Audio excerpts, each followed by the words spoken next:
परं किमपि तत्त्वमहं न जाने। ध्येयं सदा परिभवग्नमभीष्टदोहम् तीर्थास्पदं शिवविरञ्चनुतं शरण्यम्। भृत्यार्तिहं प्रणतपाल भवाब्धिपोतं वन्दे महापुरुषते चरणारविन्दम्।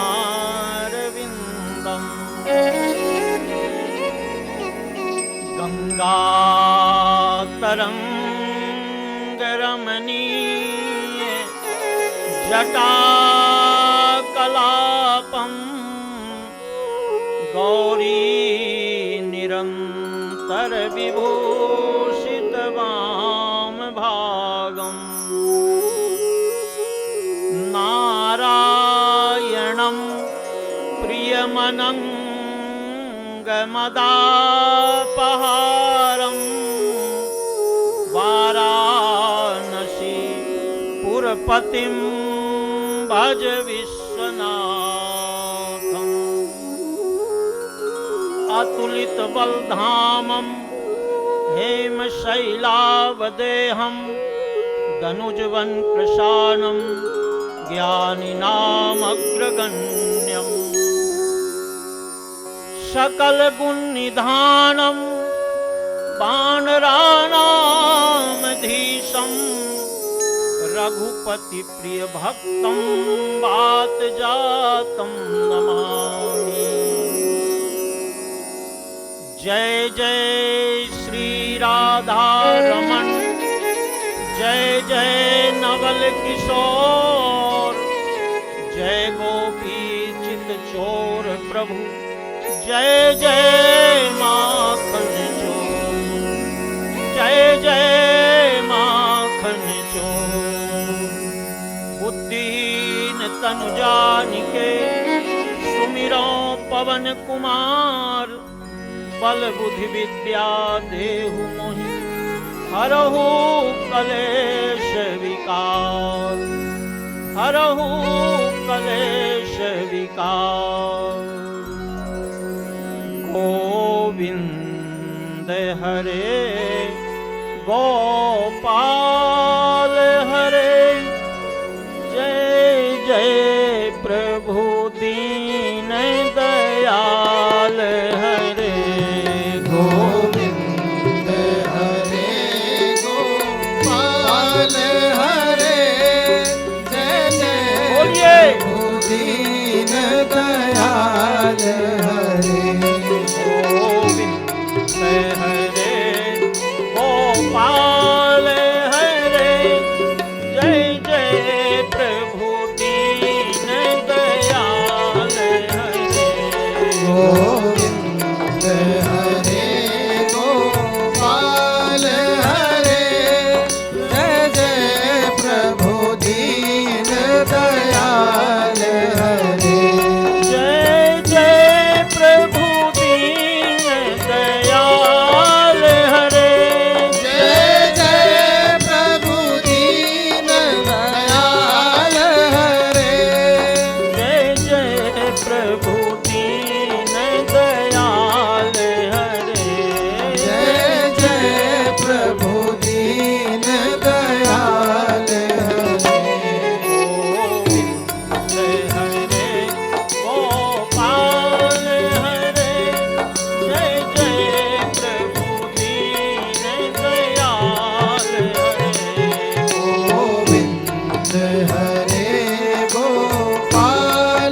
कृष्ण भगवान की जय हो।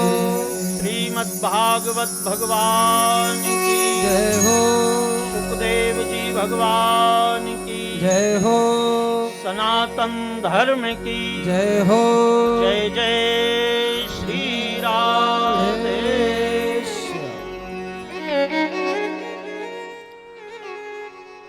अकारण करुणावरुणालय जगत नियंता परात्पर ब्रह्म रास रासेश्वर भगवान श्री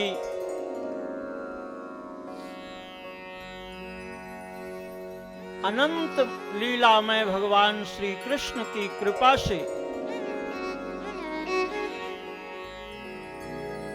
परम पिता को प्राप्त हो गए स्वर्गीय श्री हरिशंकर तिवारी जी की पुण्य तिथि में माता गायत्री देवी, पूरा तिवारी परिवार, पूरा मिश्रा परिवार सब उनको याद करते हुए इस परम पवित्र आत्मा के निमित्त ये ज्ञान यज्ञ का आयोजन हुआ है। निश्चय ही वो आत्मा बड़ी ही पवित्र होगी। नहीं, ये ध्यान ही नहीं आता कि हमें श्रीमद् भागवत की कथा सुननी है। जब आप भगवान श्रीमद् भागवत की कथा सुनने का निश्चय करते हैं, उसी समय ठाकुर जी आपके हृदय में आके विराजमान हो जाते हैं। तो ऐसे मंगलमय समय को हमें पवित्र बनाना है। इस पवित्र मंडप में, इस दिव्य भूमि में आप लोग विराजमान हैं, तो मेरा निवेदन है कि मन एकाग्र करके कथा सुनेंगे। और व्यवस्थाएं बाद में होती रहेंगी, पर कथा का एक शब्द भी छोड़ेंगे नहीं, तभी आपको पूरा रस मिलेगा। तो सर्वप्रथम हम ये जानने की कोशिश करेंगे कि आखिर ये श्रीमद् भागवत है क्या। आप यहां सब व्यापारी वर्ग बड़े बड़े अच्छे घर से बैठे हैं। आपकी चौपड़ी में करोड़ों का हिसाब हो, पर उस चौपड़ी को आप सिर पे रख करके कभी मार्केट में घूमते हुए आपने न किसी व्यापारी को देखा होगा, न कभी आपने किया होगा। कभी आपने किया कि अरे इसमें करोड़ों का हिसाब है महाराज जी, हम इसको तो सिर पे रखते हैं। कभी रखा है आपने सिर पे? पर इस परम पवित्र ग्रंथ को आपने अपने मस्तक पर लेकर के शोभा यात्रा निकाली। मस्तक पे हम क्यों रखते हैं? तो आप एकादश स्कंद में श्रवण करेंगे कि जब ठाकुर जी गोलोक धाम को जाने लगे तो श्री उद्धव जी महाराज भगवान लीला पुरुषोत्तम श्री कृष्ण के चरणों में गिर गए और कहते हैं कि प्रभु, आप तो गोलोक धाम जा रहे हैं, तो आपके भक्त कैसे रहेंगे? ठाकुर जी ने कहा, उद्धव इसकी चिंता मत करो, तेसाम वांगमयी मूर्ति। भगवान ये भागवत के पन्नों में समा गए। तो ये भागवत जी कोई साधारण पुस्तक नहीं है, ये तेसाम वांगमयी मूर्ति, ये भगवान की मूर्ति है। इसलिए आपने अपने मस्तक पे रखा है।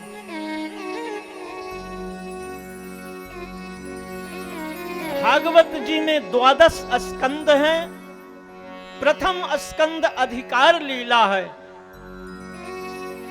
जब आप कभी किसी बड़े कार्यक्रम में जाते हैं तो इंट्री पास होता है, पास। अब वो पास अगर नहीं है तो आपको प्रवेश नहीं मिलता। तो प्रथम स्कंद अधिकार लीला है। द्वितीय और तृतीय स्कंद भगवान के चरण हैं। चतुर्थ स्कंद भगवान का कटि प्रदेश है, कमर है।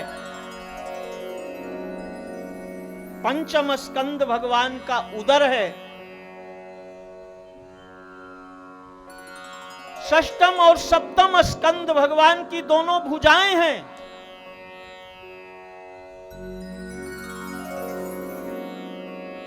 अष्टम स्कंद भगवान का मध्य भाग है। नवम स्कंद भगवान का वक्षस्थल है और दसम स्कंद भगवान का मुखारविंद है। एकादश स्कंद भगवान का ललाट है और द्वादश स्कंद में राजा परीक्षित की मुक्ति हुई, तो ये 10वां दरवाजा ही द्वादश स्कंद है। तेषाम वांगमयी मूर्ति, तो ये भगवान का प्रत्यक्ष वांगमय शरीर है ठाकुर जी का। भागवत जी में 4 अक्षर हैं, भा, ग, व और ता।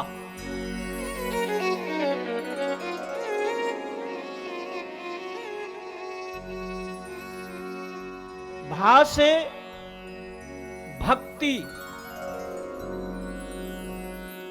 आप श्रवण करेंगे माता भक्ति के 2 पुत्र, ज्ञान और वैराग्य। तो जहां भक्ति माता आएगी वहां उनके पुत्र आ ही जाएंगे। जब आप भक्ति करोगे तो ज्ञान को आना ही, ज्ञान अपने आप आ जाएगा। ज्ञान को बुलाने की जरूरत नहीं पड़ेगी।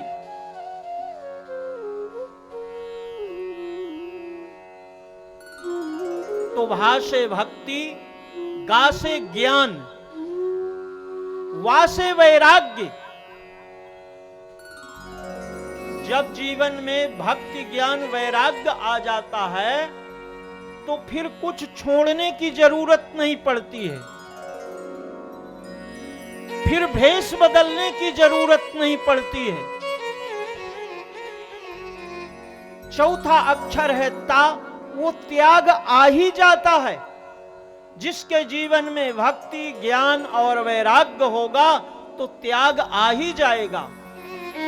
और पंचम स्कंद में आप श्रवण करेंगे कि महाराज राजर्षि भरत सम्राट लक्ष्मी को त्याग दिया।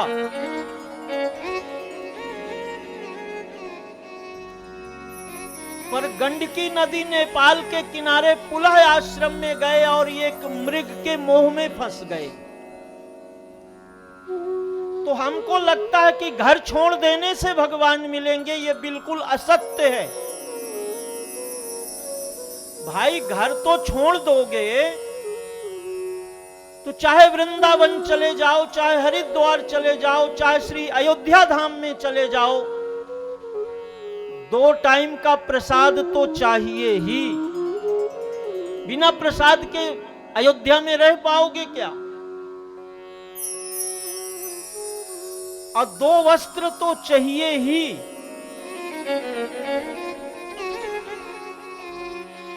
तो वहां भी जाके एक घर बसाना ही पड़ेगा। जब 2 वस्त्र चाहिए तो किचन बनाओगे। अब किचन में जितनी व्यवस्था यहां होती है उतनी वहां भी करनी ही पड़ेगी। इसलिए परम साधन सुखदेव स्वामी ने बताया कि संसार में रहना पाप नहीं है, संसार को अपने दिमाग में बसा लेना ही पाप है। संसार छोड़ के कहां जाओगे? जहां जाओगे तो वहां भगवान की माया ही है। तो भागवत क्या है? भाग्योदितम, जो भाग्य का उदय कर दे उसी का नाम भागवत। दूसरे संत ने कहा नहीं नहीं, भगवता उदितम, जो भगवान का प्रागट्य करवा दे, भगवान का साक्षात करवा दे, उसका नाम भागवत है।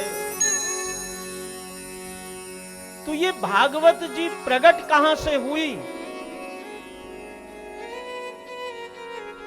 ये साक्षात भगवान नारायण की वाणी है।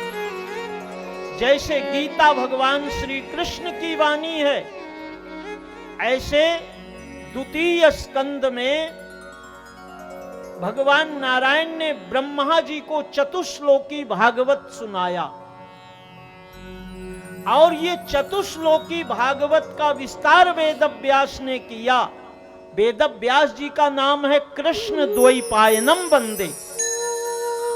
इनका नाम है कृष्ण द्वैपायन, लेकिन इन्होंने वेदों का विस्तार किया, श्रीमद् भागवत का विस्तार किया, इसलिए इनका नाम वेदव्यास पड़ गया। व्यास माने जो इतनी बात को इतना बढ़ा के बता दे, समझा के बता दे, विस्तार करके बता दे, उसका नाम व्यास है। इसको व्यासपीठ क्यों कहा गया? ऐसे ऐसे संत हैं आज भी कि एक एक श्लोक की व्याख्या कितने दिन तक आप सुनते रहो। इसलिए हरि अनंत, हरि कथा अनंता, हरि अनंत, हरि कथा अनंता, हरि अनंत, हरि कथा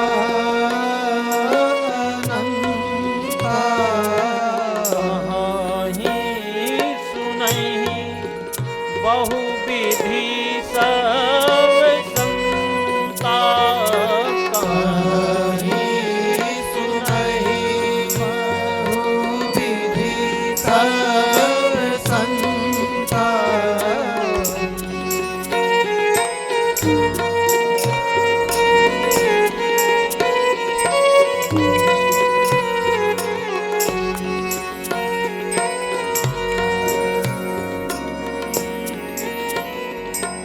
कथा जहां कहीं भी हुई है, बट वृक्ष के नीचे ही हुई है। आप सब उत्तर भारत से संबंध रखने वाले हैं। परम पवित्र भूमि में है, जन्नी जन्म भूमि च स्वर्गादपि गरीयसी। भगवान के 24 अवतार हुए हैं और 24 अवतार उत्तर भारत में हुए हैं। इतनी बड़ी महिमा है। तो ऐसे अक्षय वट, आप प्रयागराज में जाइए तो अक्षय वट, और चाहे वो राम कथा हो, चाहे श्रीमद् भागवत की कथा हो, ये वट के नीचे ही हुई। वट का क्या महत्व है? बाबा तुलसी ने कहा है, वट विश्वास। वट विश्वास का स्वरूप है, अंगद पद विश्वास। अगर ये विश्वास नहीं हो तो इतनी गर्मी में आप लोग घर बार छोड़ के यहां क्यों बैठेंगे? तो विश्वास। तो एक बार भगवान विश्वनाथ कैलाश में वट वृक्ष के नीचे विराजमान है और ध्यान करते करते भगवान विश्वनाथ के जीवन का दर्शन करिए। जब कोई श्रोता मिल जाता है तो उसे भगवान की कथा सुनाने लगते हैं।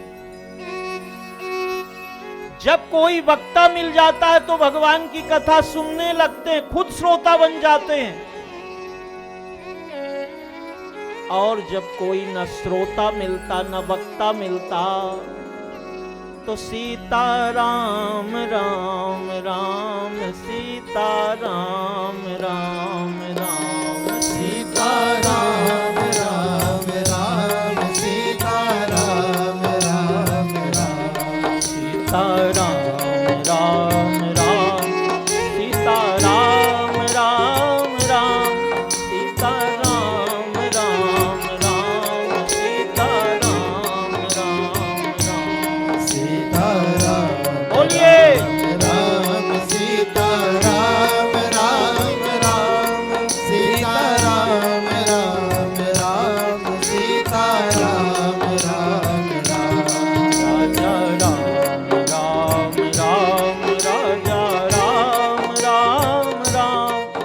राजा राम राम राम राजा राम राम राम राजा राम राम राम राजा राम राम राम राजा राम राम राम राजा राम राम राम सीता राम राम राम सीता राम राम राम सीता राम राम राम सीता राम राम राम सीता राम राम राम सीता राम राम राम सीता राम राम राम सीता राम राम राम राजा राम राम राम राजा राम राम राम राजा राम राम राम राजा राम राम राम सीता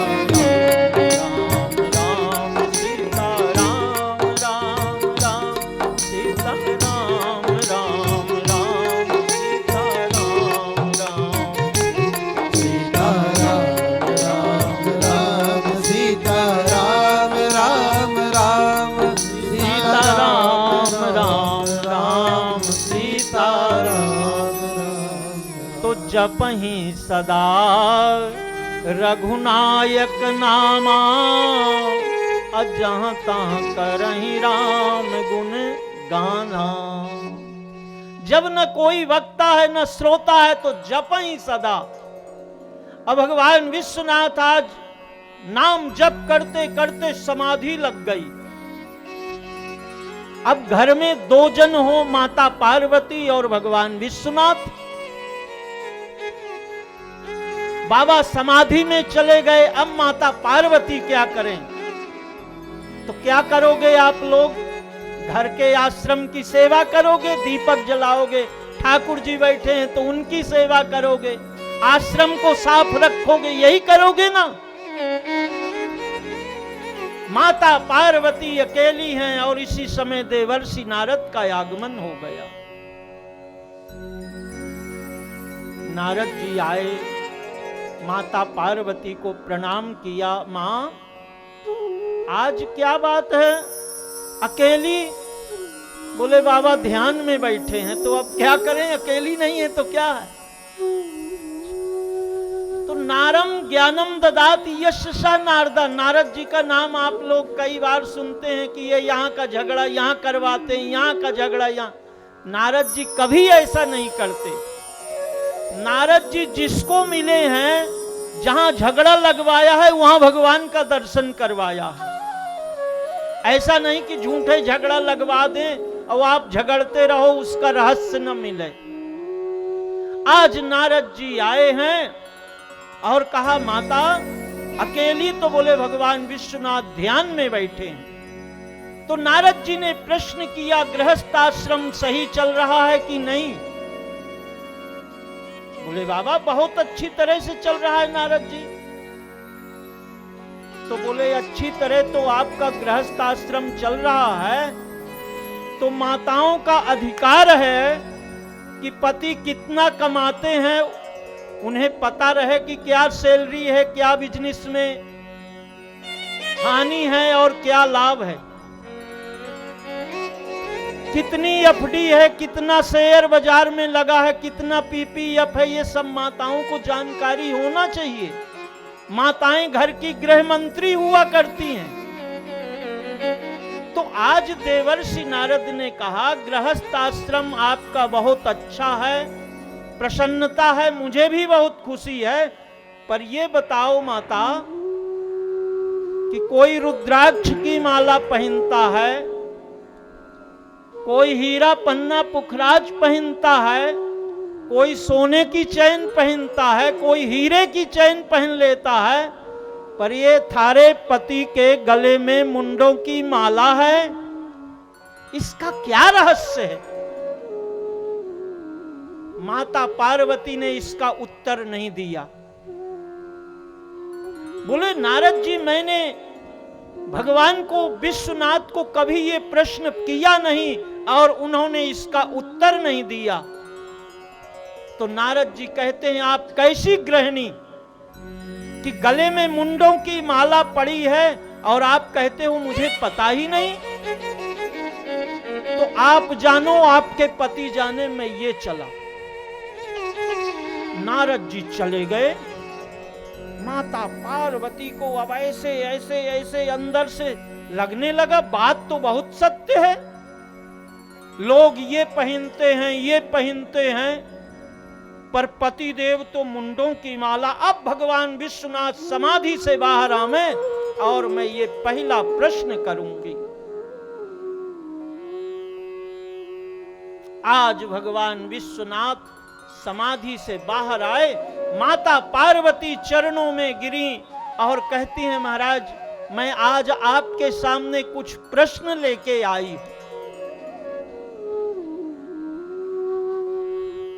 और अगर आप मेरे प्रश्नों का उत्तर दें तो मैं नाथ प्रश्न करूं, और नहीं दें तो कोई बात नहीं। भगवान विश्वनाथ ने कहा, पार्वती ऐसा कौन सा प्रश्न है जो आप कहो और मैं उसका उत्तर न दूं, पूछो। बोले महाराज सही सही बताओ, आपको बताना पड़ेगा। 3 बार माता पार्वती ने बताना पड़ेगा। भगवान ने कहा जरूर जरूर। तब कहा, महाराज ये बताइए कि ये आपके गले में ये मुंडों की माला क्यों पड़ी है, आप ये क्यों पहन के रखे हो। जैसे माता पार्वती ने ये प्रश्न किया तो भगवान विश्वनाथ के नेत्रों से जल गिरने लगा। बोले पार्वती ये आपका प्रश्न नहीं हो सकता, लगता है नारद जी आए थे। बोले महाराज नारद जी आए थे वो बात तो ठीक है, पर आपने प्रश्न का उत्तर देने की बात कही है, तो अब मेरे प्रश्न का उत्तर दो। आप ये गले में मुंडों की माला क्यों पहनते हैं। भगवान विश्वनाथ कहने लगे, पार्वती क्या बताऊं, सच्ची बात तो ये है कि ये आपके ही मुंडी हैं और इन्हीं की माला। क्या बात करते हो नाथ। हां पार्वती, जब जब आपका सती शरीर से आप प्रकट होती हो, अपने पिता के अपमान के कारण इस पंच भौतिक शरीर को छोड़ देती हो, तो आपके वियोग को बर्दाश्त नहीं करवाता ये मुंडों की माला। माता पार्वती ने गिनती किया 1 2 3 4। महाराज मेरे इतने जन्म हो चुके और आप अजन्मा बने हुए हो, तो इसका क्या रहस्य है। बोले पार्वती मैंने अमृत तत्व का पान कर लिया है, इसलिए मैं जन्म जरा और मृत्यु से रहित हो चुका हूं, अजन्मा हो चुका हूं। तो माता पार्वती ने कहा कि नाथ वो अमृत तत्व का पान आप मुझे भी करवाइए। तो बोले पार्वती इस अमृत तत्व का पान तो मैं करवाऊंगा, पर इसका अधिकारी जो हो उसी को ये कथा सुनना को मिलना चाहिए, अनाधिकारी को ये कथा सुनानी नहीं चाहिए। तो अब बट वृक्ष है, भगवान विश्वनाथ ने बड़े जोर से डमरू बजाया, जितने पशु पक्षी थे सब भाग गए।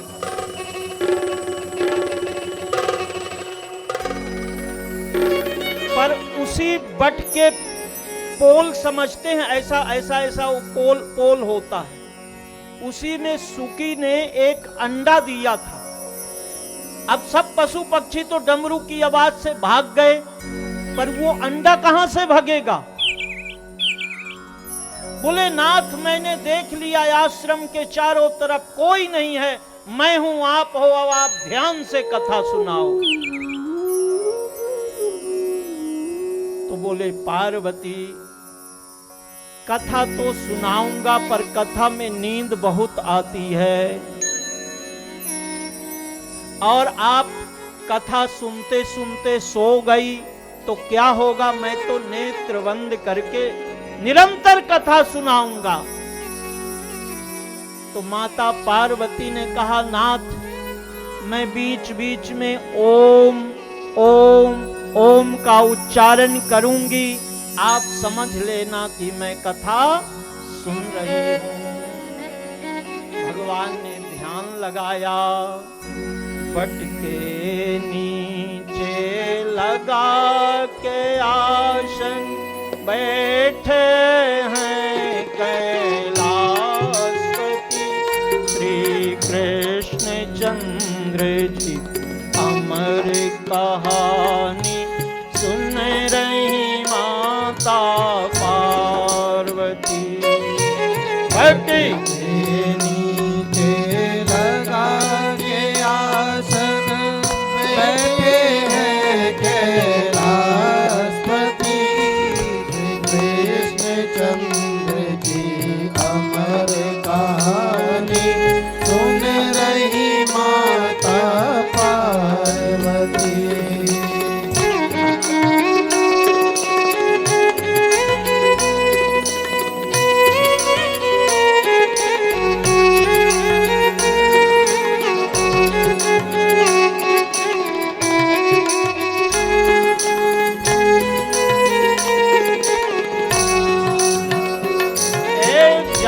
जब होई धर्म की हानि, कहते हैं कैलाशपति,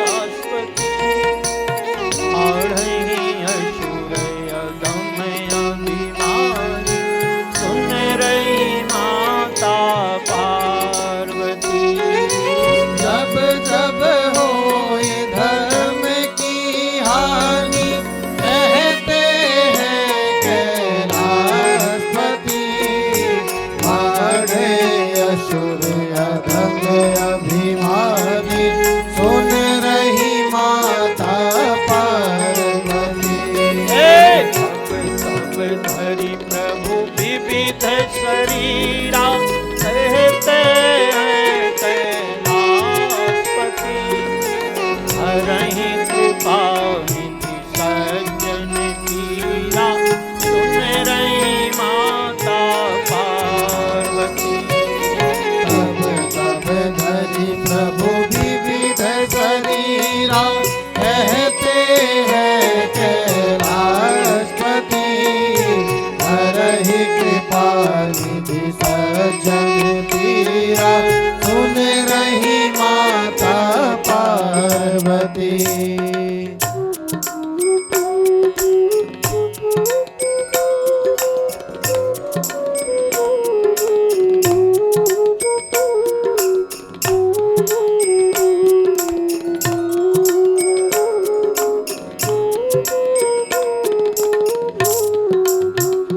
भगवान के 24 अवतारों की कथा, 24 अवतारों की कथा कहते गए। जब श्री कृष्ण अवतार की चर्चा आई, भगवान कंस के कारागृह में अवतरित हो गए। नंद महोत्सव हुआ, माता पार्वती प्रगाढ़ निद्रा में पहुंच गई। 24 अवतारों की कथा तो सुना, पर जहां भगवान श्री कृष्ण के अवतरण की चर्चा आई, माता पार्वती प्रगाढ़ निद्रा में पहुंच गई।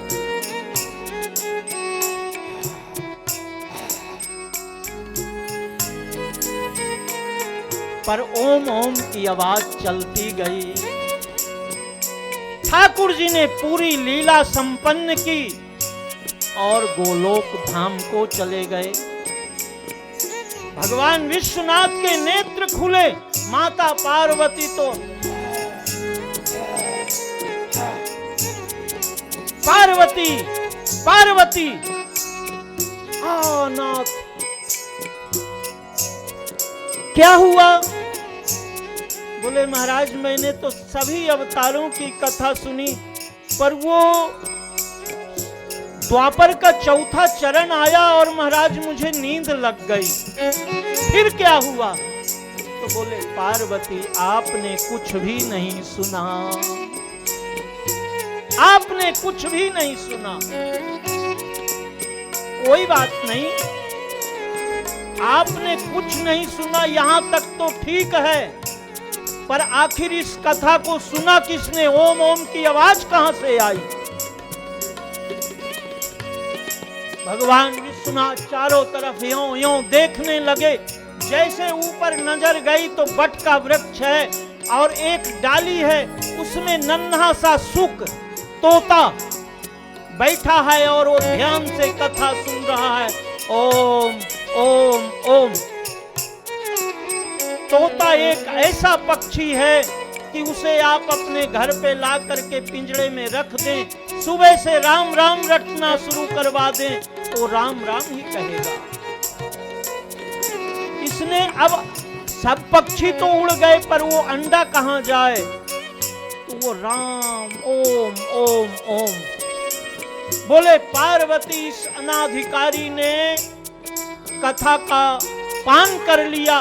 भगवान विश्वनाथ ने त्रिशूल छोड़ दिया।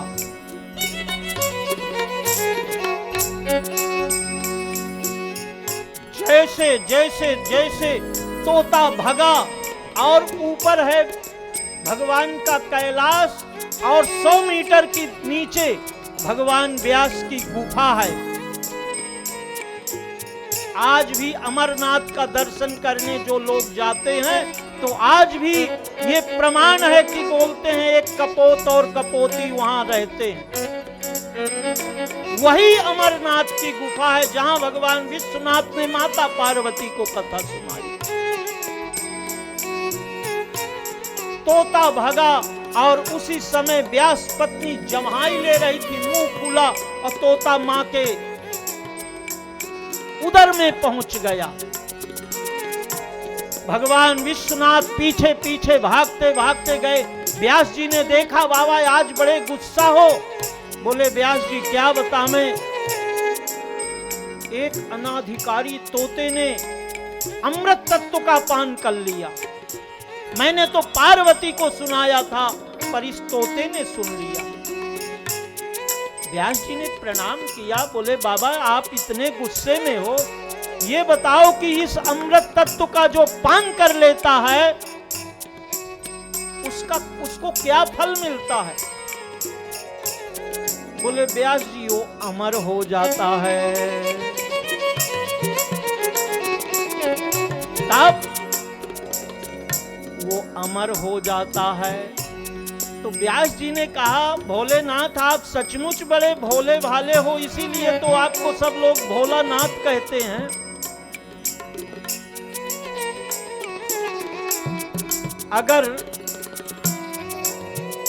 अगर उस तोते ने अमृत का पान कर ही लिया तो वो तो अमर हो गया, उसको कोई नहीं मार सकता। आपका त्रिशूल उसका कुछ नहीं बिगाड़ सकता। जब वो अमृत तत्व का पान कर लिया तो वो अमर हो गया। अब आप इसको त्रिशूल का डर क्यों दिखा रहे हो? आप जाओ अपने आश्रम। भगवान भोलेनाथ ने कहा बात तो बिल्कुल सही है, वो तो अमर हो गया, अब उसका मैं कुछ नहीं बिगाड़ सकता। भगवान भोलेनाथ आश्रम में आ गए हैं और सुखदेव स्वामी अपने माता के गर्भ में 12 वर्ष तक रह गए हैं। भगवान का त्रिशूल इनका पीछा किया तो व्यास पत्नी जवाई ले रही थी और माता के गर्भ में चले गए। 12 वर्ष हो गया। पिताजी कहते हैं बेटा बाहर आओ, बेटा बाहर आओ। सुखदेव स्वामी कहते हैं पिताजी मैं बाहर नहीं आऊंगा। आप यहां सभी माताएं भी बैठी हैं, सब जानते हैं। आदि गुरु भगवान शंकराचार्य जी को पूछा कि महाराज नरक क्या है? आप श्रीमद् भागवत के 5वें स्कंद में श्रवण करेंगे, 28 प्रकार के नरकों का वर्णन है। तो सबसे बड़ा नरक मां का गर्भ है, जहां से हम सब लोग आए हैं। माँ के गर्भ में सब माताएं जानती हैं कि बच्चे को रस्सी से, वो एक नाड़ा बोलते हैं, नाड़ी से ऐसे बांध दिया जाता है, और ऐसी एक गुफा है, उसके अंदर प्रविष्ट करवा बालक होता है, जीव होता है। अब माताएं फिर जो भी खाती हैं, उस कोमल चमड़ी में अगर वो मिर्ची ज्यादा खा ली तो वो बालक कराहता है, उसकी कोमल चमड़ी होती। ये सब नरकों का वर्णन है यहां।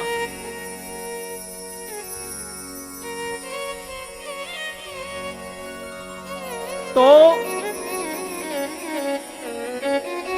नरकों की गति का वर्णन किया। ऐसे नरक में जहां जीव जाता है और बार बार कहता है कि महाराज अब की बार तो मुझे आप उबार दो, अब की बार तो निकाल दो,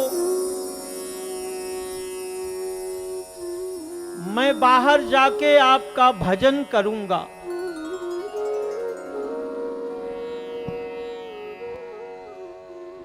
ऐसे नरक में सुखदेव स्वामी मां के गर्भ में हैं और यहां इन्हें भगवत आनंद की प्राप्ति हो रही है,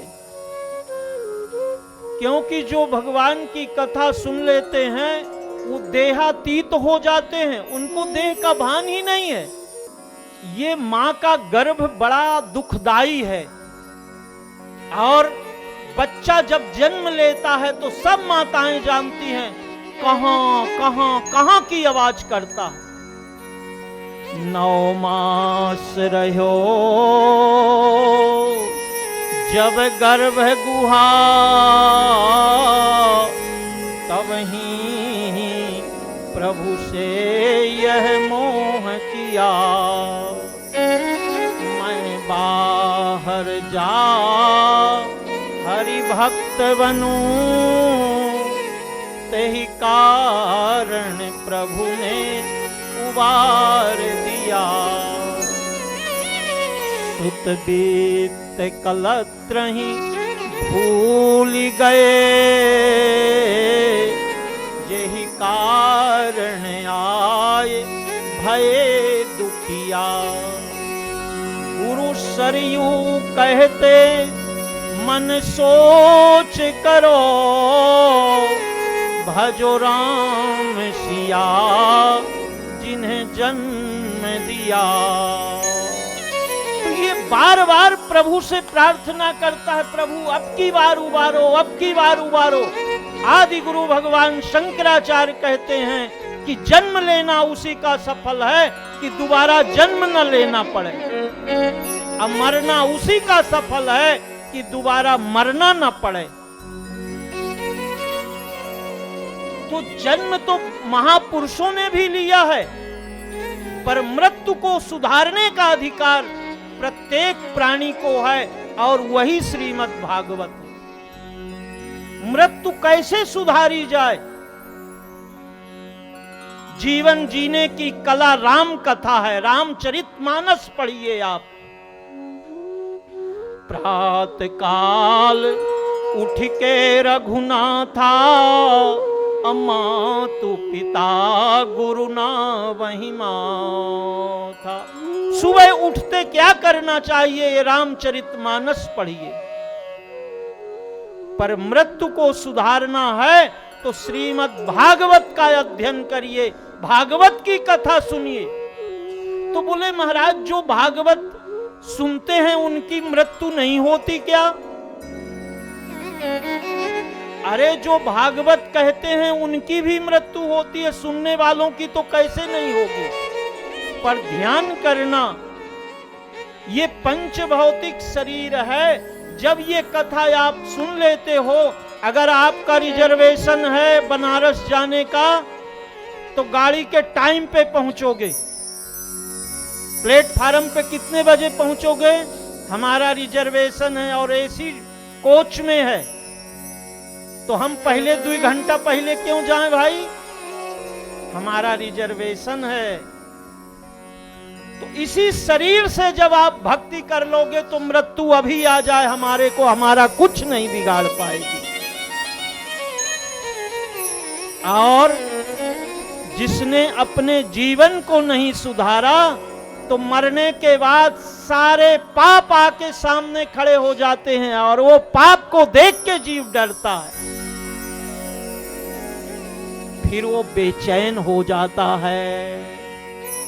तो आज सुखदेव स्वामी को कह रहे हैं बेटा बाहर आओ। बोले पिताजी बाहर नहीं आऊंगा, क्योंकि आपकी माया बड़ी कठिन है। आपकी माया बड़े बड़े संतों को, बड़े बड़े महापुरुषों को फंसा देती है। शिव चतुरानन जाहि डराहि, अपर जीव के लेखे माही। शिव चतुरानन जाहि डराहि, अपर जीव के लेखे माही।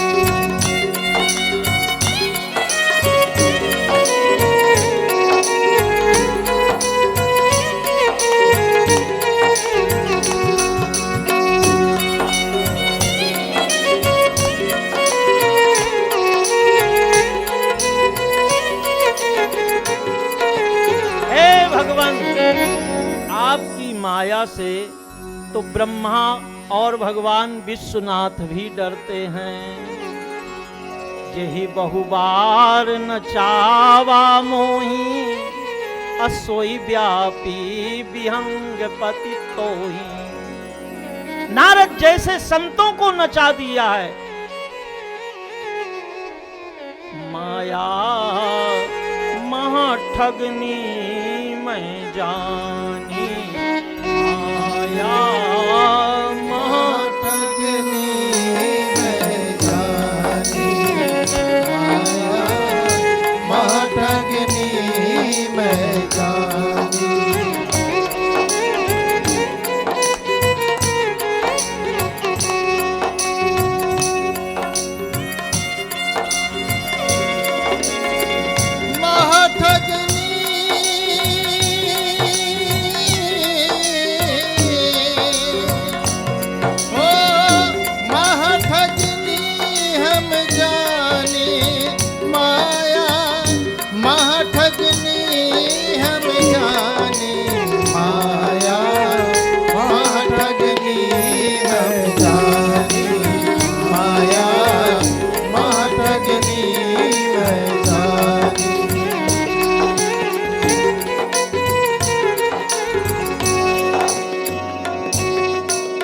सौ के कमलावन बैठी, शिव के भवन भवानी। केशव के कमलावन बैठी, शिव के भवन भवानी। केशव के कमलावन बैठी, शिव के भवन भवानी। केशव के कमलावन बैठी, शिव के भवन भवानी। पंडा के पंडिन बन बैठी, पंडा के पंडिन बन बैठी, तीर्थ में भई पानी। माया महाठगनी मैं जानी, माया महाठगनी मैं जानी।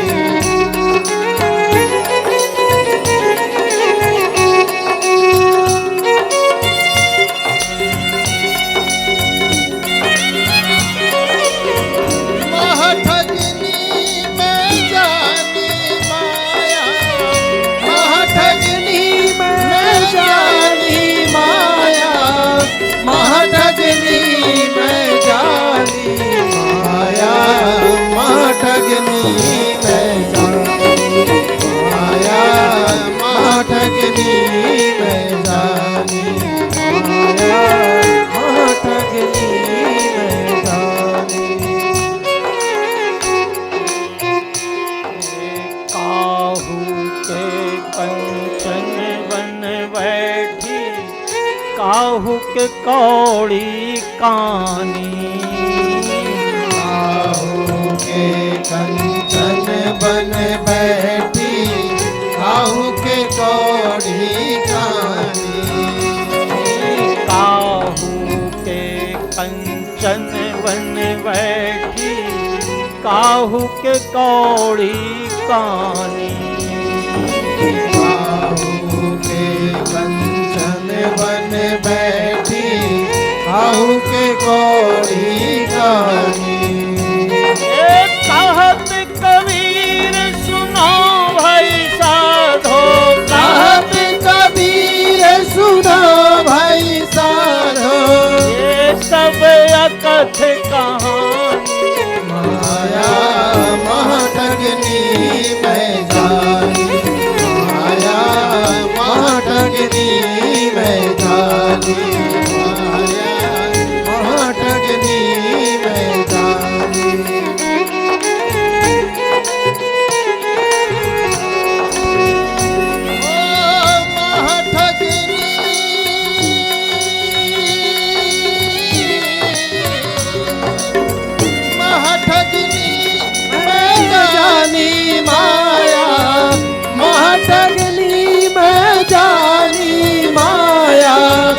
महठगनी मैं जानी, माया महठगनी मैं जानी, माया महठगनी मैं जानी, माया महठगनी मैं जानी। सुखदेव स्वामी कहते हैं कि पिताजी बाहर नहीं आऊंगी, भगवान की माया बड़ों बड़ों को ठग लिया है। तो बाबा व्यास ने कहा, बेटा जिसने गर्भ में पूरी भागवत कथा सुन ली हो, जिसे भगवान के स्वरूप का ज्ञान हो गया हो, उसका माया क्या बिगाड़ सकती है। बाहर आओ, बाहर आओ, मैं ऐसे पुत्र का दर्शन तो करूं। कैसा अलौकिक बालक है कि मां के गर्भ में भगवत दर्शन कर रहा है। जब बाबा व्यास ने बार बार कहा तो फिर आवाज आई कि पिताजी गर्भ से बाहर तो आऊंगा, पर गृहस्थ आश्रम को स्वीकार नहीं करूंगा। और शर्त मंजूर हुई। सुखदेव स्वामी 12 वर्ष के बाद मां के गर्भ से बाहर आए, और वो नाल छिंदन भी नहीं हुआ था जिसको माताएं जानती हैं। अब वो नाल ऐसे लपेट लिया, यज्ञोपवीत संस्कार नहीं हुआ, नामकरण संस्कार नहीं हुआ, भागते गए। अब बाहर गर्भ में तो इतने थे, धीरे धीरे इतने इतने इतने बड़े होके भागते गए। वेद व्यास जी पीछे पीछे। पुत्रेति तन्मयतया तरवोभिनेदुस्तं सर्वभूत हृदयं मुनिमानतो यं प्रव्रजन्त मनुपेतमपेत कृत्यं द्वैपायनो विरह कातरया जुहाव। विरह से कातर हो करके, पुत्र रुको रुको, पुत्रेति तन्मयतया तरवोभिनेदित। भगवान सुखदेव स्वामी तो भागते गए, इन्होंने तो कुछ उत्तर नहीं दिया। पर चारों तरफ जो वृक्ष लगे हुए थे, वृक्ष खड़े थे, उन वृक्षों ने उत्तर दिया। बाबा व्यास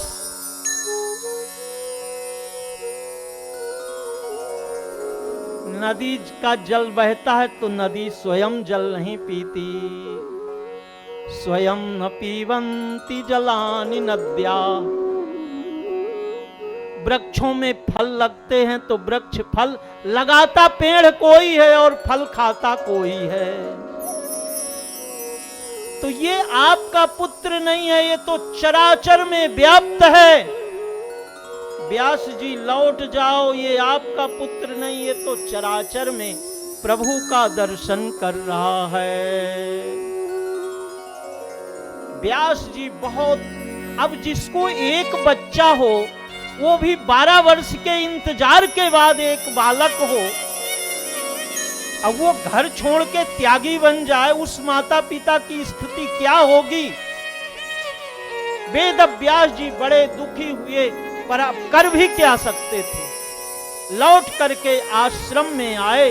सुखदेव स्वामी एक जगह पे गए, पीपल के वृक्ष में पद्मासन लगाया और ध्यान में बैठ गए, समाधि में पहुंच गए। वेद व्यास जी ने श्रीमद् भागवत महापुराण की रचना की और अपने 3 शिष्यों को कहा, अब देखो, आप कितना भी अच्छा ग्रंथ बना लो, कितनी भी सुंदर कविता बना लो, कितना भी आप राइटर बन जाओ, पर जब तक इसका समाज में प्रचार न हो, लोगों के काम में न आवे, तो वो आपकी कविता क्या काम आएगी। वेद व्यास जी ने विचार किया कि श्रीमद् भागवत की रचना तो मैंने कर दी, पर ये जन जन तक पहुंचाएगा कौन, समाज का कल्याण किससे होगा। ध्यान किया कि ये मेरा पुत्र सुखदेव ही ये कर सकता है। तो अब सुखदेव स्वामी तो समाधि में हैं, ये कैसे कर सकते हैं। तो वेद व्यास जी ने जो श्रीमद् भागवत महापुराण की रचना की, उसमें 10वें स्कंद में भगवान की शोभा का वर्णन किया गया है, वेणु गीत गाया गया है। वेणु गीत में भगवान इतने सुंदर हैं, इतने सुंदर हैं। तो एक पुत्र को कहा, जाओ मेरे बच्चे को ये श्लोक सुनाओ। और एक शिष्य, जहां सुखदेव स्वामी ध्यान में बैठे थे, वहीं जाकर के इस श्लोक को गाया।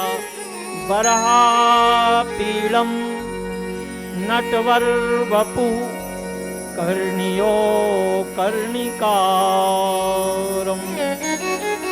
बिभ्रदवासः कनक कपिशम वैजयंती च मालाम् रंधान वेणुर अधर सुधया पूरयन गोप वृंदै वृंदारण्यम स्वपद रमणम प्राविशद गीत कीर्ति। इस समय तो ठाकुर वृंदावन विहारी बन गए, वराह पीड़ है भगवान। इसकी व्याख्या हम 10वें स्कंद में करेंगे। ठाकुर जी वृंदावन में गैया चरा रहे हैं।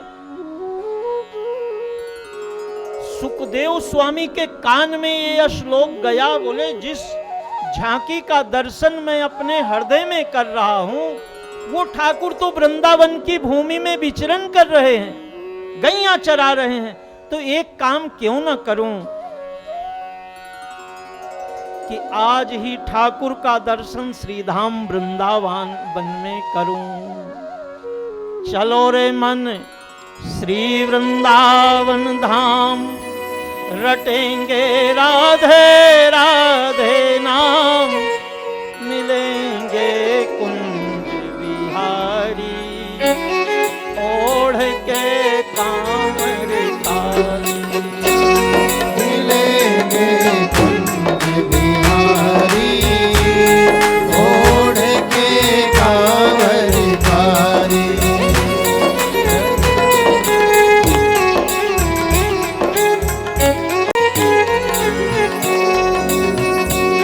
चलो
अभिमान, अरे मन क्यों करता अभिमान, रटे जा राधे राधे नाम लेंगे कुंज बिहारी, ओढ़ के कांवर कारी, हो मिलेंगे कुंज बिहारी, ओढ़ के कांवर कारी।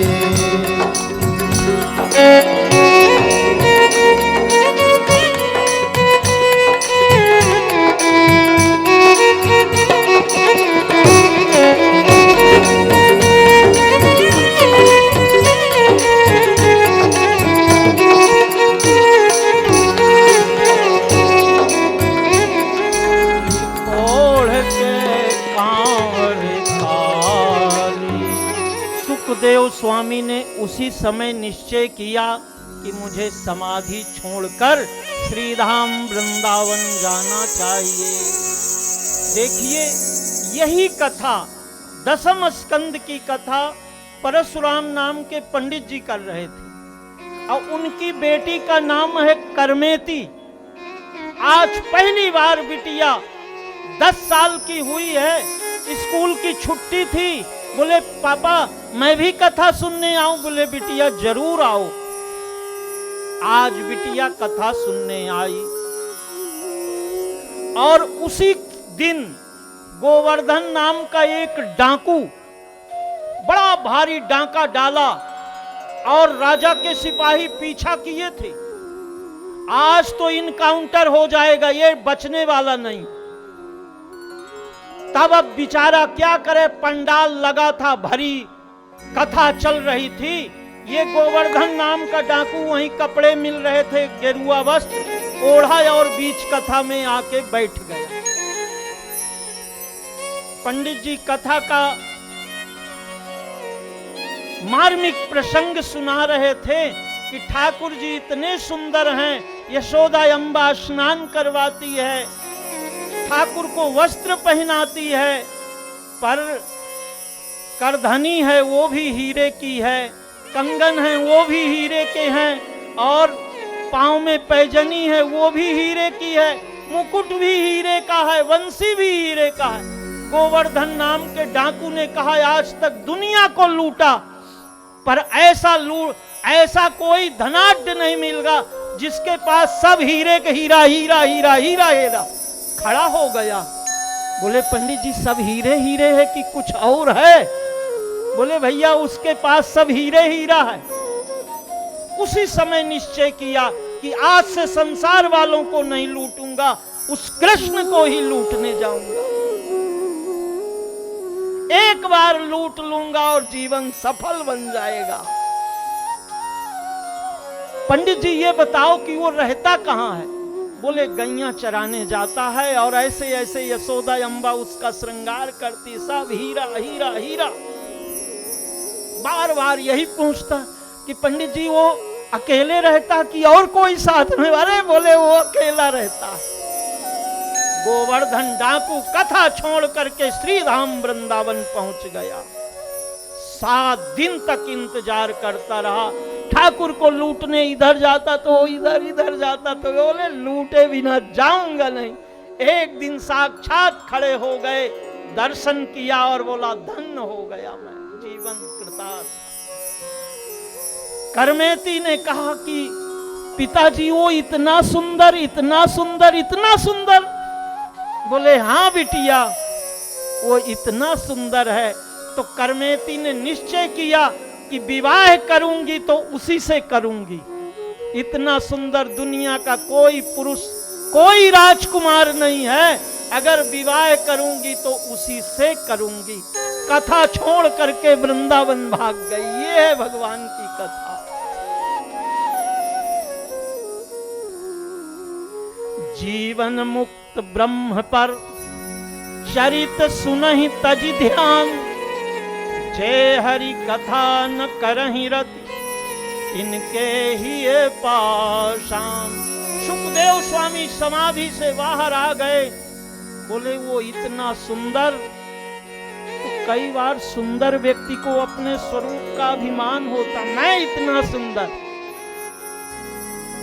वो इतना सुंदर है, अगर मुझे दर्शन न दिया तब मैं कहां जाऊंगा, इससे अच्छा मैं यहीं बैठा रहूं। फिर ध्यान में बैठ गए। तब तक दूसरे शिष्य ने दूसरा श्लोक गाया, अहो बकीयम स्तन कालकूटम जिघांसयाये यदा प्रसादि लेभे गतिम धात्री ततोंचितोन्यम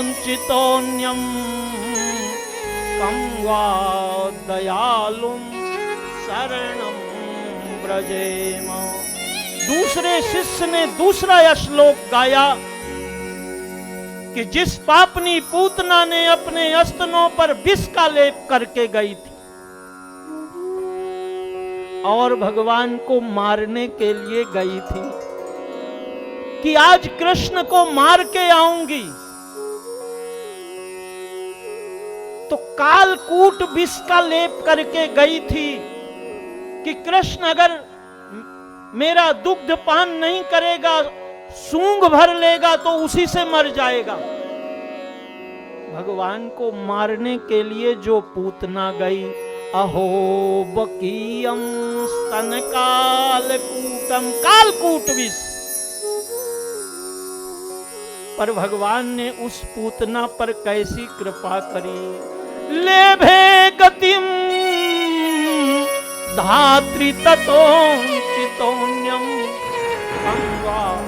दयालुम शरणं व्रजेम। उस पापनी पूतना को भगवान ने वो गति प्रदान करी जो अपनी सगी मां को देनी चाहिए थी। भगवान ने पूतना को कौन सी गति दी? जो अपनी सगी मां को देनी चाहिए थी। तो ऐसे दयालु को शरण छोड़ के और कहां भटक रहे हो? सुखदेव स्वामी समाधि छोड़ करके, वाहे भैया ये श्लोक तुमने कहां से गाए हैं, कहां मिले? उन शिष्यों ने कहा, भगवान ये आपने तो केवल 2 ही श्लोक सुने हो, हमारे गुरुजी ने तो ऐसे 18,000 श्लोक बनाए हैं। सुखदेव स्वामी ने कहा, तो तुम्हारे गुरु कौन है? चलो मेरे अपने गुरु से मेरा परिचय करवाओ। जो सुखदेव स्वामी पिता के कहने पे रुक जाओ रुके नहीं, आज वो व्यास जी को ढूंढते हुए, कहां है तुम्हारे गुरु? बोले चलो। और आज सुखदेव स्वामी समाधि छोड़ करके व्यास जी के आश्रम में आए और श्रीमद् भागवत का अध्ययन किया। और इस अध्ययन से राजा परीक्षित ने कोई साधना नहीं की थी। देखो मैं इतना कड़क होके क्यों बोलता हूं? जीवन जीने की, अरे मृत्यु तो सबको आएगी, कोई बचेगा नहीं। पर जो भागवत जिसने सुन लिया, जिसके पास एसी का टिकट हो गया, तो वो टीटी के पास hello sir, hello sir, hello sir नमस्ते, वो टीटी को नमस्ते नहीं बोलेगा। वो जब टीटी आएगा तो टिकट वो ऐसे लेटे लेटे ऐसे पकड़ा देगा, ले। जिसको टिकट नहीं होगी, सर जी थोड़ी कृपा करो ना, थोड़ी कृपा करो ना। टिकट नहीं है तो क्या कहोगे? टीटी के पीछे पीछे जाओगे कि नहीं? अब टिकट है तो लेटे रहोगे और टीटी मैम ये लो। बस यही अंतर है। तैयारी अगर पूरी है तो फिर रास्ते में कोई टेंशन नहीं है, और तैयारी करके यात्रा नहीं कर रहे हो तो फिर क्या होगा? फिर बार बार स्टेशन की तरफ ढूंढोगे, यहाँ पानी वाला नहीं आया, यहाँ चाय वाला नहीं आया, यहाँ ये नहीं आया, ये नहीं आया। सारी तैयारी है तो अपने सीट पे आराम से लेटे हो, स्टेशन आवे चाहे न आवे। बस यही भागवत जी का संदेश है।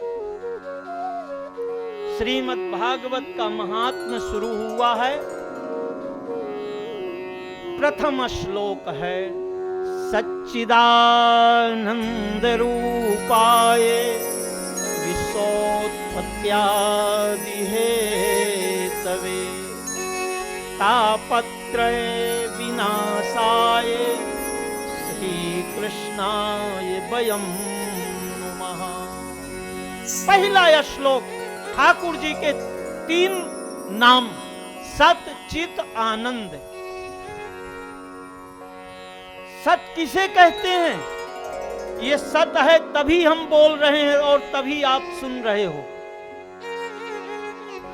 बड़ी माताएं सब जानती हैं, अगर किसी बच्चे के हाथ से कोई चीज गिर गई तो बोले भाई तुम्हारे हाथ में सत नहीं है क्या?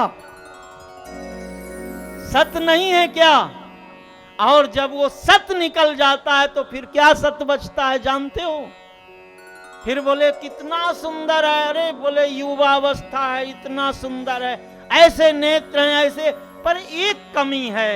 कमी क्या है? प्राण नहीं। तो उस शरीर का क्या करोगे? तो सत भगवान कहते हैं कि सत का कभी सत था, सत है और सत ही रहेगा। असत की कोई सत्ता नहीं। ना सते विद्यते भावो, ना भावो विद्यते सता। सत चित माने होता है प्रकाश। हजारों साल से कोई गुफा में अंधकार हो और आप टार्च ऐसे बटन दबाओ तो अंधकार कभी झगड़ा करने नहीं आएगा कि अरे मैं तो 1000 साल से यहां हूं, मेरा तुम यहां कैसे आ गए। टार्च जलाए नहीं कि वो भग जाएगा। जहां लाइट रहेगी वहां अंधकार रहेगा क्या? बस ठाकुर जी का नाम है सत। सत माने ध्यान से सुनना। सत है तो मैं बोल रहा हूं, आप सुन रहे हो। असत निकल गया तो लास्ट में लोग कहेंगे हरि बोल। निकल जब प्राण गया, लोग कहेंगे हरि बोल। निकल जब प्राण गया, लोग कहेंगे हरि बोल। निकल जब प्राण गया, तू क्या बोलेगा बोल।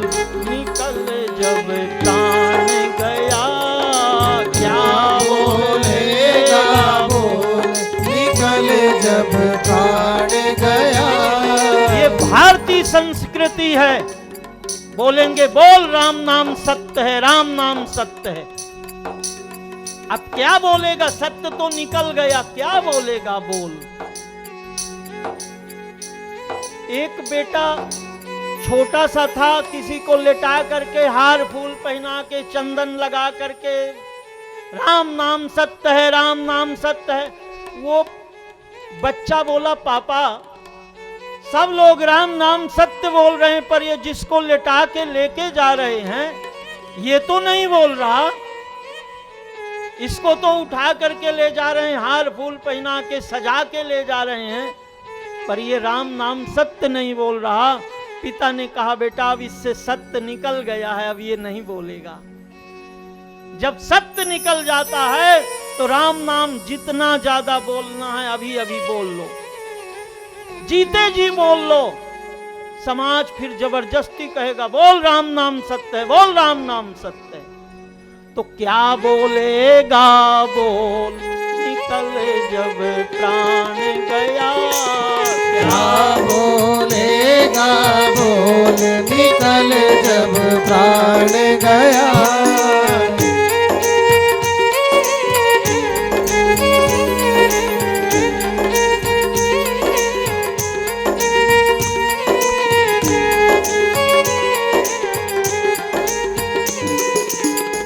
खोटी करनी चित घबरावे, खोटी करनी चित घबरावे।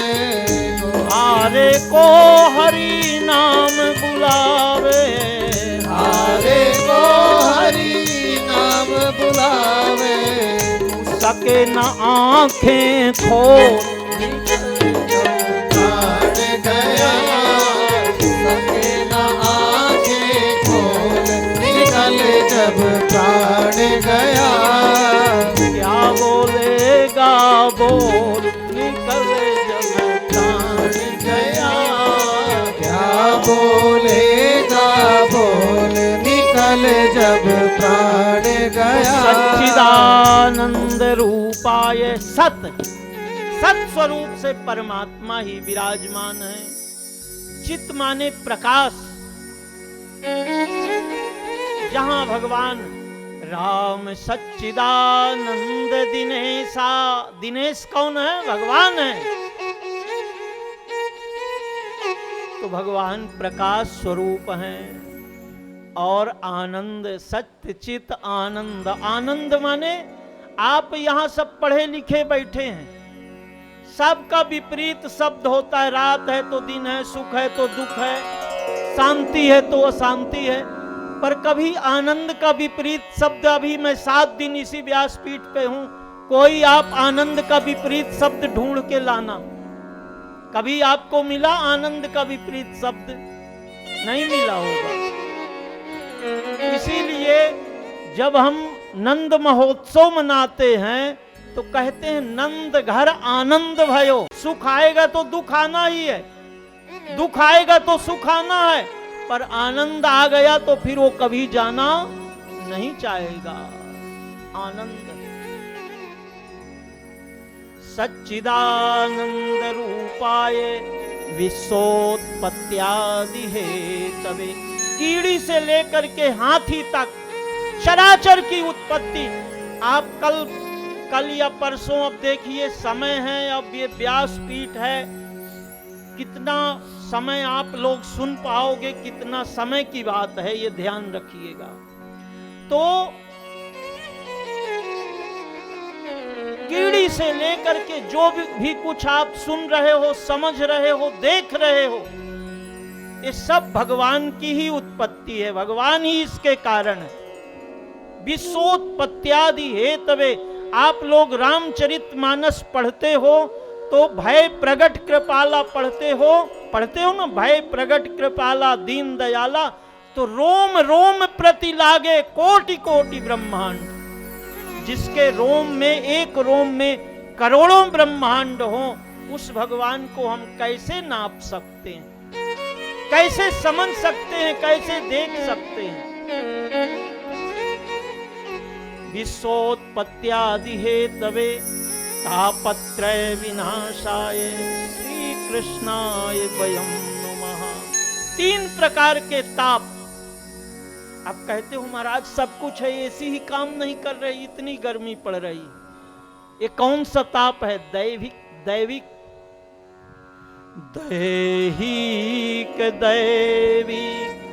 भौतिक तापा, दैहिक दैविक भौतिक तापा, राम राज काहू नहीं व्यापार, राम राम काहू नहीं व्यापार, राज काहू नहीं व्यापार, राम राज काहू नहीं व्यापार। 3 प्रकार के ताप हैं, दैविक और भौतिक ताप। इनकी बड़ी व्याख्या है। नैमिषारण्य की पवित्र भूमि में 88,000 ऋषि लोग बैठे हैं। उनमें सूत जी महाराज को ऊंचे आसन पर बिठाया गया और सूत जी महाराज से जो प्रश्न किया कि महाराज 18 पुराण हैं, आप सब जानते हो, पढ़े लिखे लोग हो, 4 वेद, 6 शास्त्र, 18 पुराण, 11 उपनिषद प्रमुख हैं और बहुत से उपनिषद हैं। तो अगर कोई व्यक्ति बड़ा बुद्धिमान हो, एक जीवन पूरा लगा दे एक विषय का अध्ययन करने में। आप सब काशी के आसपास के बैठे हो, पानी वहीं बहिरे ले जाओ भाई, पानी उधरे ले जाओ और बहिरेन से सबको दो। बाल कृष्ण भगवान की जय हो। तो आप सब यहां विद्वान और सब पढ़े लिखे लोग बैठे हो। साकेतवासी पंडित राम किंकर जी उपाध्याय का नाम आप लोगों ने सुना होगा। रामचरितमानस की व्याख्या मेरा बहुत बचपना था, तो महाराज जी हमारे पास में आते थे यहाँ बिले पारला में, तो मुझे बचपन से ही मानस पर बड़ा प्रेम था। तो मैंने महाराज जी की सुना है, भवानी शंकरौ वंदे श्रद्धा विश्वास रूपणौ, और कुछ नहीं, श्रद्धा और विश्वास। 9 दिन तक यही कथा। क्या आप कहोगे महाराज क्या बोलते रहे होंगे? और महाराज जी की अभी भी पुस्तकें छपी हुई, कभी आप समय हो तो जरूर पढ़ना। अब जो 9 दिन तक केवल श्रद्धा विश्वास पे बोलेगा तो पूरी रामचरितमानस सुनने में और बोलने में कितना समय जाएगा। काशी के एक और विद्वान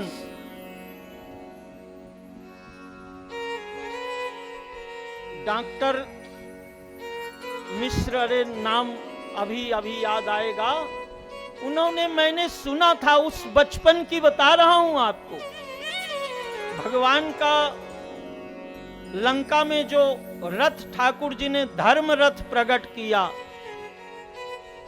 सुनहु सखा कहे कृपा निधाना, जय जय होय स्वयं दनयाना, सौरज धीरज तेहि रथ चाका, सत्यशील दृढ़ ध्वजा पताका, बल विवेक दम परहित घोरे।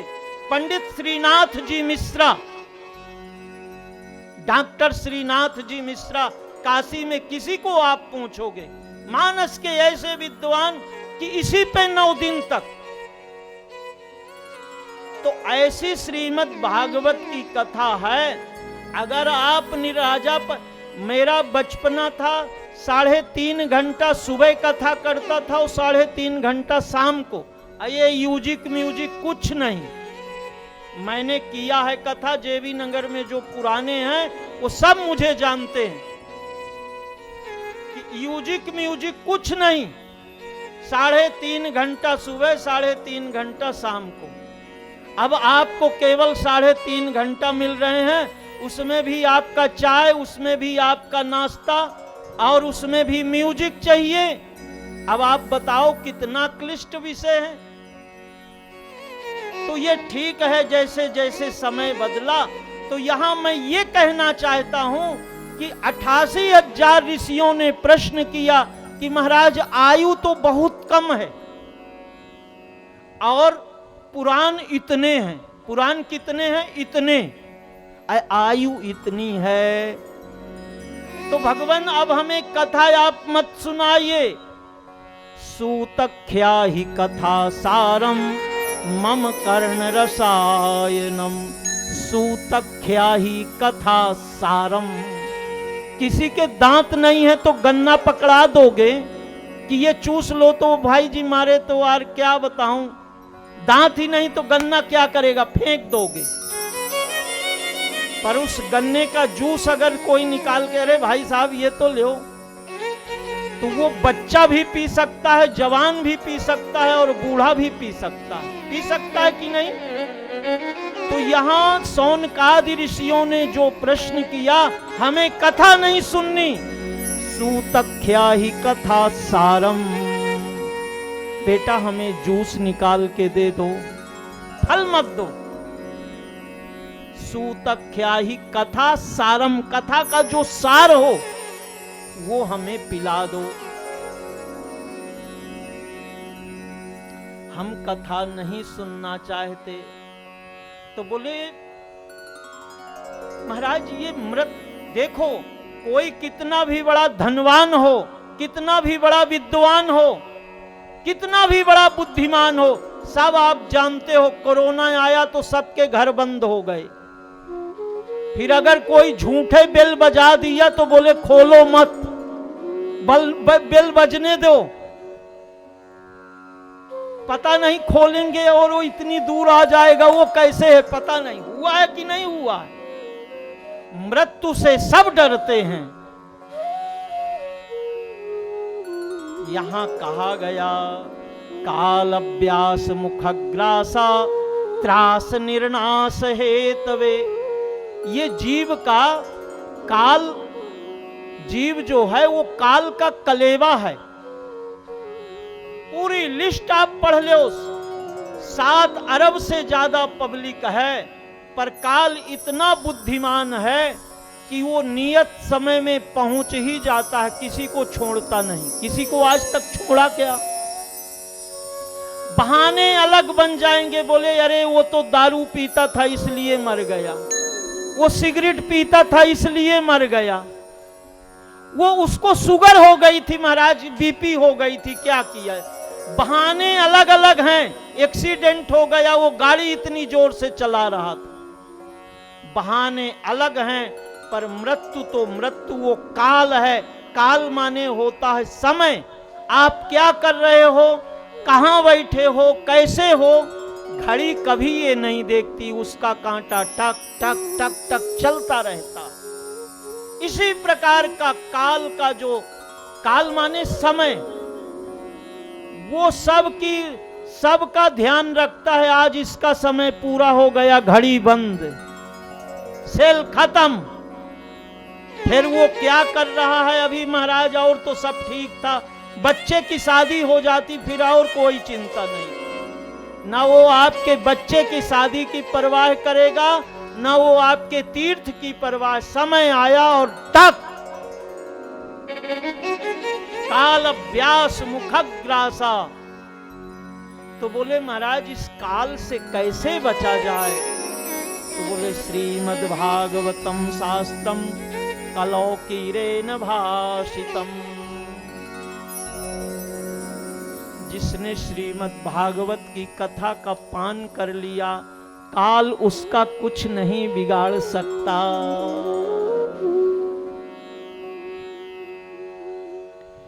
जिसके रक्षक हैं भगवान, उसे कोई मार नहीं सकता। जिसके रक्षक हैं भगवान, उसे कोई मार नहीं सकता। जिसके रक्षक हैं भगवान, उसे कोई मार नहीं सकता। जिसके रक्षक हैं भगवान, उसे कोई मार नहीं सकता। जगत में जगन्नाथ का भक्त, जगत से हार नहीं सकता। जगत में जगन्नाथ का भक्त, जगत से हार नहीं सकता। जगत में जगन्नाथ का भक्त, जगत से हार नहीं सकता।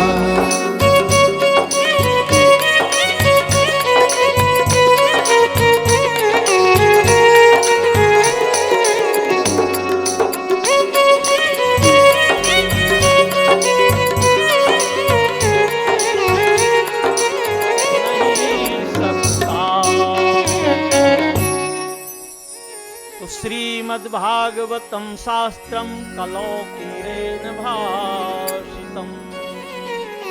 जिसने भगवान की कथा का पान कर लिया तो वो काल को चैलेंज करता है कि तू अभी आ जा। वो जान लेता है कि इसकी मृत्यु नहीं होती। तारा बिकल देखी रघुराया, कभी तारा का चरित्र पढ़िए। तारा बिकल देखी रघुराया, अदीन ज्ञान हर लीनी माया। क्षिति जल पावक गगन समीरा, पंच रचित यह अधम शरीरा। जल पावक गगन समीरा, यह अधम शरीरा।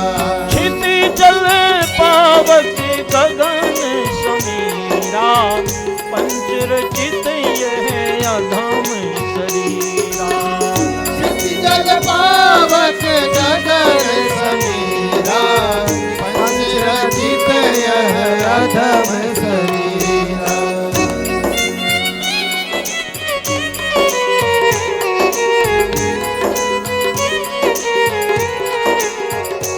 विकल देख रघुराया, ठाकुर ने कहा पत्नी किसके लिए रो रही है? अगर पति के शरीर के लिए रो रही है तो पति का तेरा शरीर यहीं पे पड़ा है। अगर पति के प्राण के लिए रो रही है तो वो आत्मा को कोई मार नहीं सकता। नैनम छिंदन्ति शस्त्राणि नैनम दहति पावका, न चैनम क्लेदि यंतापो न शोषयति मारुका। अग्नि उसे जला नहीं सकती, पानी उसे गला नहीं सकता, वायु उसे सुखा नहीं सकती। पगली किसके लिए रो रही है? जो ये जान लेता है तो अभी आजा, काल को हम चैलेंज करते हैं, आजा। पर जो ये नहीं जाना वो तो हाय हाय हाय क्या होगा। जो संसार का हुआ है वही इसका भी होगा। तो श्रीमद्भागवतम शास्त्रम कलौकीरेण भाषितम। तो राजा परीक्षित राज सिंहासन छोड़ करके गंगा के तट पर आए। सुखदेव स्वामी कथा सुनाने लगे। उसी समय देवता लोग अमृत का कलश लेकर के आए और कहते हैं, सुखदेव स्वामी को कहा, गुरुजी राजा परीक्षित को मृत्यु का भय लगा है, इसको 7वें दिन तक्षक नाग डसेगा। देखो 7 दिन की सप्ताह क्यों होती है? हमारा जन्म हुआ है वो चाहे संडे को हुआ हो, चाहे वेडनेसडे को हुआ हो, चाहे मंडे को हुआ हो, सबका जन्म 7 दिन के अंदर ही हुआ है। चाहे रविवार हो, चाहे मंगलवार हो, चाहे गुरुवार हो। किसी के लिए 8वां दिन विवाह हुआ, जन्म हुआ, सारे क्रियाकलाप हुए, सब 7 दिन के अंदर हुए। तो ये 7 दिन को सुधारना ही श्रीमद् भागवत सप्ताह है। 7 दिन को जो सुधार लेगा उसका जीवन सुधर जाएगा। इसीलिए ये 7 दिन की कथा रखी गई है। तो राजा परीक्षित के सामने वो अमृत का कलश लेकर के आए। गुरुजी राजा को तो तक्षक डसेगा, इसको अमृत पिला दो, अमर हो जाएगा। सुखदेव स्वामी ने राजा परीक्षित की परीक्षा ली।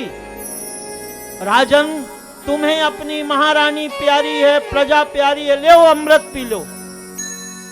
राजा परीक्षित बड़े बुद्धिमान थे। बोले गुरुदेव कृपा करके ये बताओ कि ये अमृत का क्या फल है और इस कथामृत का क्या फल है? बोले देखो राजन, जो अमृत पी लेगा वो तो अमर हो जाएगा, पर उसका बेटा अमर नहीं होगा, उसका पोता अमर नहीं होगा, उसकी पत्नी अमर नहीं होगी, उसकी बेटी अमर नहीं होगी। सबको मरते वो देखेगा। कैसे देखेगा?